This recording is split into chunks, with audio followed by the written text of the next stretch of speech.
تقریباً 2500 سال پرانی بات ہے۔ ملک یمن پر اسد تبان ہمیری نامی بادشاہ کی حکومت تھی۔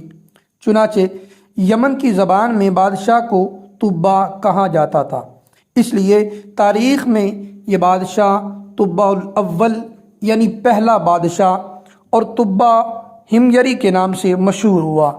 ایک مرتبہ بادشاہ اپنے وزراء کے ساتھ سیر پر نکلا۔ تقریباً 1,13,000 پیدل چلنے والے اور 1,30,000 گھڑ سوار بھی اس کے ہمراہ تھے۔ جس شہر میں یہ قافلہ پہنچتا، لوگ ہیبت اور تعجب کے مارے بہت عزت و احترام سے پیش آتے تھے۔ اس سفر کے دوران بادشاہ ہر شہر سے 10 علماء منتخب کر کے اپنے قافلے میں شامل کر رہا تھا۔ یوں کئی شہروں کی سیر کے بعد تقریباً 4,000 علماء بادشاہ کے قافلے میں جمع ہو گئے۔ جب یہ قافلہ شہر مکہ پہنچا تو وہاں کے لوگوں نے ان کی ذرا بھی او بھگت نہ کی۔ یہ دیکھ کر بادشاہ کو بہت غصہ آیا۔ اس نے وزیر کو بلا کر اس کی وجہ پوچھی تو وہ بولا، بادشاہ سلامت، یہاں کے لوگ بہت عجیب و غریب ہیں۔ اس شہر میں ایک عمارت ہے جس کا نام کعبہ ہے۔ یہ لوگ اس عمارت میں شیطان اور بتوں کو پوجتے ہیں۔ یہ سب سن کر بادشاہ نے دل ہی دل میں فیصلہ کیا کہ وہ مکہ کے آدمیوں کو قتل کر کے عورتوں اور بچوں کو قیدی بنا لے گا اور ساتھ ہی کعبہ کو بھی گرا دے گا، اور پھر کعبہ کا نام ویران جگہ ہو جائے گا۔ خدا کا کرنا یہ ہوا کہ یہ خیال آتے ہی بادشاہ کے سر میں شدید درد شروع ہو گیا، جبکہ اس کی آنکھ، کان، ناک اور منہ سے بدبودار پانی بہنے لگا، جس کی وجہ سے اتنی بدبو پیدا ہو گئی کہ بادشاہ کے پاس ایک لمحہ بیٹھنا بھی عذاب سے کم نہ تھا۔ وزیر نے ڈاکٹر سے مشورہ کیا مگر کوئی بھی بادشاہ کا علاج دریافت نہ کر سکا۔ طبیبوں کا کہنا تھا کہ یہ کوئی آسمانی معاملہ لگتا ہے جس کو ٹالنا ہمارے بس کی بات نہیں ہے۔ بیماری نے بادشاہ کی نیندیں اڑا کر رکھ دی تھی کہ اچانک رات کے ایک پہر ایک عالم صاحب وزیر کے پاس آئے اور رازداری سے فرمانے لگے، اگر بادشاہ میرے سوال کا سچ سچ جواب دینے کو تیار ہو جائے تو میں اس کا علاج کر سکتا ہوں۔ وزیر نے یہ بات بادشاہ کو بتائی تو وہ فوراً راضی ہو گیا۔ چنانچہ جب عالم صاحب بادشاہ کے پاس پہنچے جہاں ان دونوں کے علاوہ کوئی نہ تھا تو انہوں نے پوچھا، بادشاہ سچ سچ بتاؤ، کعبہ کے متعلق تمہارے دل میں کیا بات ہے؟ بادشاہ جو بیماری کی وجہ سے مکمل نڈھال تھا فوراً اپنے برے ارادے عالم صاحب کو بیان کرنے لگا، جسے سن کر وہ بولے، تمہاری بیماری کی وجہ یہی بری نیت ہے۔ یہ بات یاد رکھو کہ کعبے کا مالک چھپی باتوں کو بھی جان لیتا ہے، اس لیے اپنے دل سے برے خیالات نکال دو، اسی میں تمہارا بھلا ہے۔ بادشاہ مرتا کیا نہ کرتا، فوراً برے ارادوں سے تائب ہو گیا، اور ابھی عالم صاحب بھی گئے نہ تھے وہ بالکل ٹھیک ہو گیا۔ عالم صاحب کی بات اپنی آنکھوں سے درست ہوتی دیکھ کر بادشاہ رب کریم پر ایمان لے آیا اور دین ابراہیم پر قائم ہو گیا۔ پھر اس نے کعبہ کی تعظیم کے لیے 7 غلاف بھی تیار کروائے۔ اس سے پہلے کبھی کسی نے کعبے پر غلاف نہیں چڑھایا تھا۔ اس کے بعد بادشاہ شہر مکہ کے رہنے والوں کو کعبہ کی حفاظت کا حکم دے کر مدینہ شریف کی طرف چل پڑا۔ مدینہ شریف میں ان دنوں آبادی نہ تھی، پانی کے ایک چشمے کے علاوہ یہاں زندگی کے کوئی آثار نہ تھے۔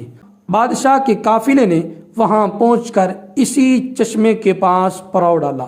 یہاں قیام کے دوران تقریباً 4,000 علماء کا آپس میں ایک مشورہ ہوا، جس کے بعد ان میں سے 400 علماء نے یہ فیصلہ کیا جب تک زندہ ہیں کسی قیمت پر اس جگہ یعنی مدینہ طیبہ کی سرزمین کو چھوڑ کر نہیں جائیں گے، چاہے بادشاہ انہیں جلا ڈالے یا مار ڈالے، بادشاہ کو یہ بات پتہ چلی تو وہ حیران و پریشان ہوا۔ اس نے وجہ معلوم کرنے کے لیے وزیر کو بھیجا تو علماء نے فرمایا ایک نبی علیہ السلام تشریف لائیں گے جن کا نام محمد ہوگا، ان کی وجہ سے کعبہ اور مدینہ طیبہ کو عزت نصیب ہوگی، وہ حق کے امام ہوں گے، ذوالفقار نامی ان کی تلوار ہوگی، اونٹنی پر سواری فرمائیں گے، منبر پر کھڑے ہو کر لاٹھی ہاتھ میں لے کر خطبہ ارشاد فرمائیں گے، قرآن عطا کر کے ان کی شان کو اور بڑھایا جائے گا، اور جب قیامت کا دن ہوگا تو ان کے سر پر حمد کا تاج اور ہاتھ میں حمد کا جھنڈا ہوگا، وہ لوگوں کو لا الہ الا اللہ کی دعوت دیں گے، ولادت شریف شہر مکہ میں ہوگی اور ہجرت سے مدینہ منورہ کو نوازیں گے، وہ شخص یقیناً سعادت مند ہوگا جو ان کے زمانے میں ہوگا اور ان پر ایمان لائے گا۔ اس لیے ہم یہاں اس امید پر مرتے دم تک رہنا چاہتے ہیں کہ یا تو ہمیں محمد مصطفیٰ صلی اللہ علیہ وآلہ وسلم کے دربار گہربار کی زیارت نصیب ہو جائے گی یا ہماری اولاد اس سعادت سے بہرہ مند ہو جائے گی۔ وزیر کی زبانی ماجرا معلوم ہونے کے بعد بادشاہ نے سوچا کیوں نہ میں بھی 400 علماء کے ساتھ 1 سال تک یہیں ٹھہر جاؤں، ہو سکتا ہے اس عرصے میں محمد مصطفیٰ صلی اللہ علیہ وآلہ وسلم کا دیدار نصیب ہو جائے۔ اس خیال سے بادشاہ نے بھی وہیں قیام کر لیا اور 400 علماء کے رہنے کے لیے 400 گھر بنوائے، ان کی شادیاں کروائیں اور خوب مال و دولت بھی ان کو دیا۔ 1 سال کے انتظار کے بعد جب بادشاہ وہاں سے جانے کا ارادہ کرنے لگا تو اس نے بارگاہ رسالت میں پیش کرنے کے لیے ایک خط لکھا جس کا عنوان اور مضمون کچھ یوں تھا: طبع اول ہمیر بن وردہ کی طرف سے 2 جہاں کے رب کے رسول اور سب سے آخری نبی محمد بن عبداللہ صلی اللہ تعالیٰ علیہ وآلہ وسلم کی طرف۔ یہ خط اللہ کی امانت ہے، جس کو ملے وہ اس کے مالک تک پہنچائے۔ لکھا یہ ہوا تھا: یا محمد، میں آپ پر اور قرآن مجید پر ایمان لاتا ہوں، آپ کے دین اور سنت کو اپناتا ہوں اور ہر چیز کے رب پر ایمان لاتا ہوں، جو شریعت آپ لائیں گے اسے بھی قبول کرتا ہوں۔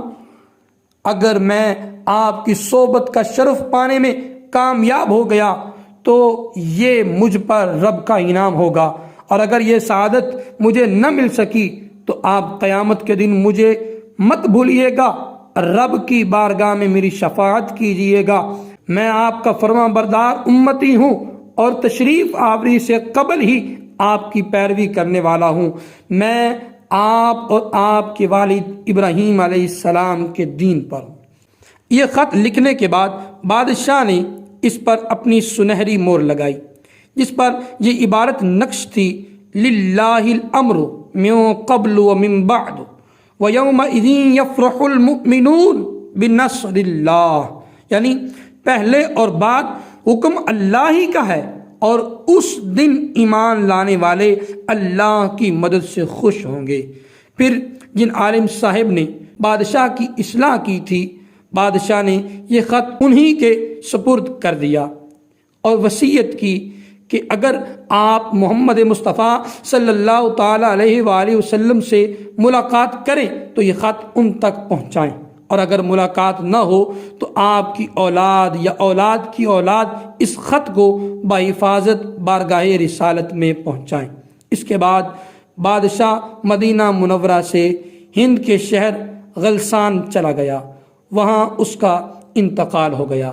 بادشاہ کے انتقال سے تقریباً 1000 سال بعد حضرت محمد مصطفیٰ صلی اللہ تعالیٰ علیہ وآلہ وسلم کی ولادت باسعادت ہوئی۔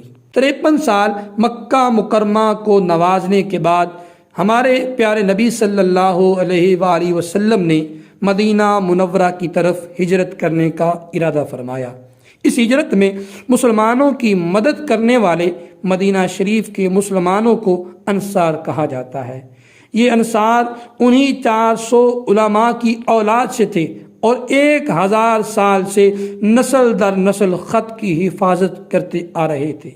جب انصار کو حضور انور صلی اللہ علیہ وآلہ وسلم کی مدینہ شریف تشریف آوری کا ارادہ معلوم ہوا تو ان میں خوشی کی لہر دوڑ گئی۔ انہوں نے بارگاہ رسالت میں بادشاہ کا خط پہنچانے کے لیے آپس میں مشاورت کی۔ اس مجلس مشاورت میں صحابی رسول حضرت سیدنا عبد الرحمن بن عوف رضی اللہ تعالی عنہ بھی موجود تھے، جو مکہ سے ہجرت کر کے یہاں مدینہ پہنچے تھے۔ انہوں نے مشورہ دیا کہ کسی بااعتماد آدمی کو یہ خط دیا جائے جو باحفاظت حضور نبی اکرم صلی اللہ تعالی علیہ وآلہ وسلم کی بارگاہ میں پہنچائے۔ چنانچہ وہ خط ابو لیلہ انصاری کے سپرد کیا گیا، جو بعد میں ایمان لے آئے تھے۔ اس کے بعد ابو لیلہ انصاری خط لے کر مدینہ جانے والے رستے پر نکل پڑے۔ سفر کے دوران جب قبیلہ بنو سلیم پہنچے تو وہاں پر نبی علیہ السلام جلوہ گر تھے۔